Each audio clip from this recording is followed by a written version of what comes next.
Hello everyone, Piyush Tripathi this side. बच्चों, एक सवाल है haloalkanes and haloarenes का। बहुत कठिन तो नहीं है ये सवाल, पर बहुत सारे बच्चों से ये नहीं बनता है। In text question 6.9, haloalkanes and haloarenes का इंटेक्स क्वेश्चन 6.9। इस सवाल का थीम क्या है वो मैं तुमको बताता हूँ। इसमें A B C D E R और R1 इतने तरीके के कंपाउंड हमें क्वेश्चन में दिए गए हैं, जो कि अभी एम्बिगुअस हैं, हमें मालूम नहीं है, हमें क्लियरली पता नहीं है, एनोनिमस है। ABCDER और R1 सारे के सारे एनोनिमस हैं। हमें नहीं पता है कि एग्जैक्टली ये कौन से कंपाउंड है। तो हमें एक रिएक्शन दी गई है, इस रिएक्शन के मदद से पहचानना है कि ए क्या है, बी क्या है, सी क्या है, डी क्या है, ई क्या है, आर क्या है और R1 क्या है। तो चलो देखते हैं और एक एक करके इसमें सबका पता लगाते हैं। देखो, सबसे पहले अगर तुम देखोगे इस रिएक्शन को, ध्यान से देखना बेटा, ताकि हम लोग चीज़ों को आसानी से कर पाएं। तो जैसे सबसे पहले देखो तो ये क्या दिया हुआ है, ये दिया गया है एक साइक्लोहेक्सिल ब्रोमाइड। देखो ना, ये बेंजीन मत कह देना इसको। ये क्या है, साइक्लोहेक्सिल ब्रोमाइड, और इसको मैग्नीशियम के साथ ड्राई ईथर की प्रेजेंस में रिएक्ट कराया जा रहा है। साथ में हीट भी होना चाहिए था, नहीं भी दिया है तो भी हम मान के चलेंगे कि हाँ हीट ही हो रहा होगा। ठीक है। तो जैसे ही हमारा कोई भी एल्किल हैलाइड, देखो ये है तो एक प्रकार का एल्किल हैलाइड ही, जैसे ही कोई भी एल्किल हैलाइड मैग्नीशियम के साथ ड्राई ईथर के प्रेजेंस में हीट किया जाता है, वो तुरंत बन जाता है ग्रिग्नार्ड रेजेंट। और ग्रिग्नार्ड रेजेंट का फॉर्मूला क्या होता है, RMgX। RMgX, RMgX, जहां पर हमारा R कौन होता है, R वही होता है जो हमारे एल्किल हैलाइड में, हेलो एल्केन में जो हमारा एल्केन का काम कर रहा होता है, वही तो R होगा ना भाई। सिंपल सीधी बात है, ये हमारा हो गया R वाला पार्ट, मतलब यहाँ पर लग जाएगा साइक्लोहेक्सिल, और Mg की जगह Mg आ गया, X की जगह क्या है हमारा, ब्रोमीन। तो इस तरीके से हमने अपने A को आइडेंटिफाई कर लिया, सबसे पहला काम। अब आप लोग को बहुत अच्छे से पता होगा कि अगर हमारा जो ग्रिग्नार्ड रेजेंट बनता है, देखो ये एक प्रकार का ग्रिग्नार्ड रेजेंट ही हुआ, ये क्या हुआ भाई, एक तरीके का ग्रिग्नार्ड रेजेंट। अब आपको बहुत अच्छे से पता होना चाहिए कि अगर हमारा कोई भी ग्रिग्नार्ड रेजेंट मॉइस्चर के आसपास मौजूद है, मतलब हमारा जो ग्रिग्नार्ड एजेंट है उसके आसपास अगर कहीं पानी की मौजूदगी है, तो तुरंत हमारा ग्रिग्नार्ड एजेंट क्या करता है, MgX वाला जो उसका पार्ट होता है, वो वाटर का OH को पिक कर लेता है। जैसे H2O किससे किससे मिलकर बना है, H और OH से मिलकर बना है, राइट। H और OH से मिलकर बना है। तो हमारा जो हमारा ग्रिग्नार्ड एजेंट जो है, उसमें जो RMgX होता है, इसमें MgX वाला पार्ट OH को पिक कर लेगा, और H हमारा किसके साथ चला जाएगा, R के साथ। तो R होता है एल्किल, ध्यान से सुनो, R होता है एल्किल, और एल्किल के जैसे ही हाइड्रोजन रिसीव होगा वो क्या बन जाएगा, एल्केन। तो एक मिनट इसको साइलेंट कर देता हूँ ब्रो। ठीक है। तो यहां पर क्या होगा, हमारा R कौन है इस समय, R हमारा कौन था भाई, R है हमारा साइक्लोहेक्सिल। तो हमारा इस तरीके से B क्या बन जाएगा, साइक्लोहेक्सिल, और उसके साथ क्या लग गया, H, एल्केन बन गया ये। तो इसको चाहे तुम रिप्रेजेंट करो इस H को, चाहे ना करो, यानी ये क्या बन गया, साइक्लोहेक्सेन।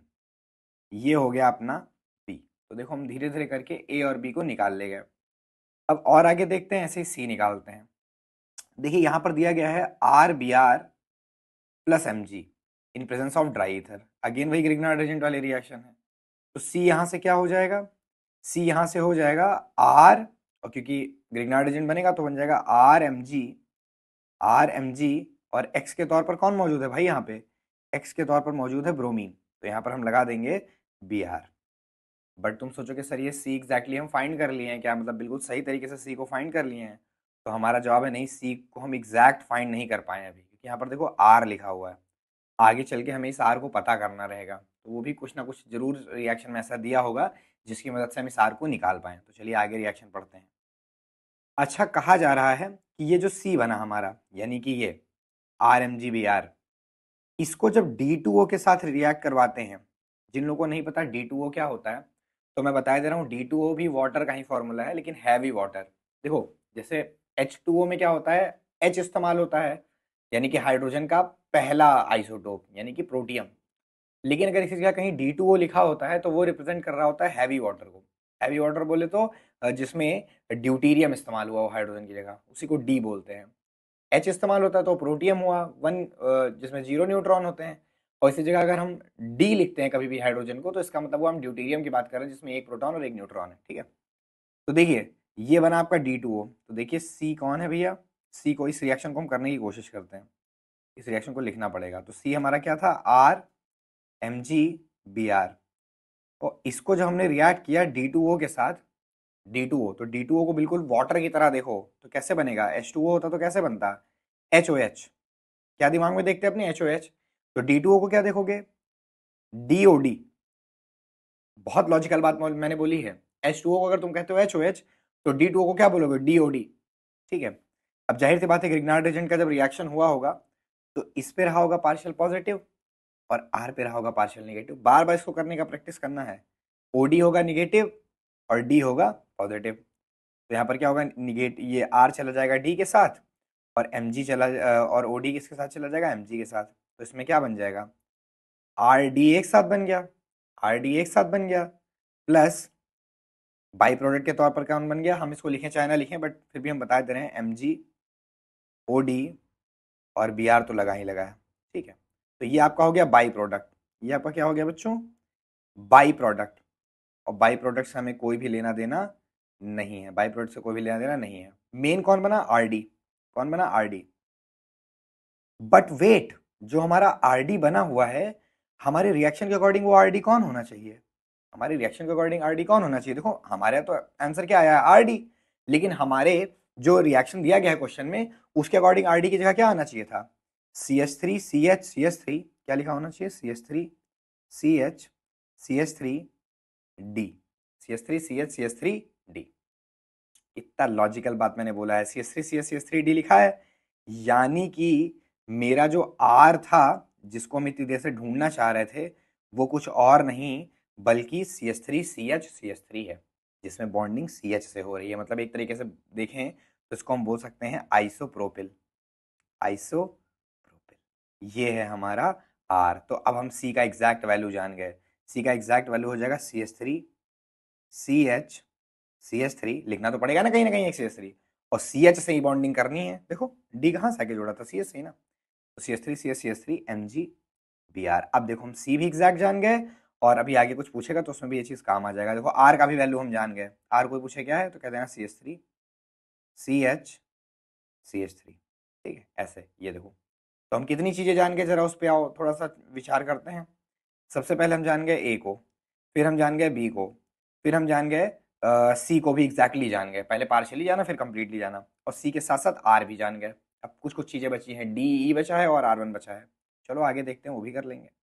आइए इसका एक फोटो कॉपी कर लेते हैं यहाँ से, ये करा कॉपी, ठीक है, और इसको करेंगे यहाँ पे पेस्ट, ठीक है। तो आइए देखते हैं आगे इसमें क्या होना है, ठीक है। यहाँ तक की कहानी आपको समझ में आ गई।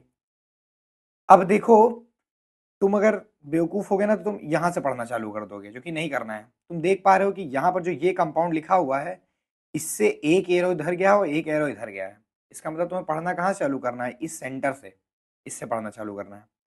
तो देखिए R1X लिखा हुआ था, ध्यान से मेरी बात सुनना, R1X लिखा हुआ है और यहाँ पर लिखा हुआ है sodium in presence of ether, sodium in presence of ether. ये कौन से रिएक्शन को इंडिकेट कर रहा है, ये इंडिकेट कर रहा है वुड्स रिएक्शन को। और वुड्स रिएक्शन में क्या होता है, हम जो भी R1 लेते हैं, जो भी R1 लेते हैं वही डाइमराइज हो जाता है कि नहीं हो जाता है, इतना बताओ खाली हमें। हम जो भी R1 लेते हैं वही R1 R1 से रिएक्ट करके बन जाता है कि नहीं बन जाता है। मतलब अगर यहाँ लिखा हुआ है R1X, तो जाहिर सी बात है Na in presence of ether या ड्राई ईथर, ये क्या बन गया होगा, R1 बॉन्ड R1, क्या बन गया होगा, R1 बॉन्ड R1। लेकिन वेट, मेरे क्वेश्चन में क्या कहा जा रहा है कि क्या बना है, मेरे क्वेश्चन में कहा गया है कि R1 और R1, ये तो मेरे हिसाब से बनना चाहिए, लेकिन हमारे सवाल के हिसाब से क्या बना है, CH3 C CH3 CH3 C CH3 CH3 CH3। अब देखो ना, अरे यहाँ पे कॉर्नर बना हुआ तो कार्बन ही तो हुआ ना, कुछ और थोड़ा ना हुआ। तो देखिए एक R1 की जगह, बहुत ध्यान से अगर तुम देखोगे तो एक R1 की जगह पूरा इतना पार्ट लिखा हुआ है, सही कहा गलत कहा, और दूसरे R1 की जगह भी यही पार्ट लिखा हुआ है, और दोनों R1 थे तो सेम चीज आना भी चाहिए था। मतलब R1 is nothing but tert butyl.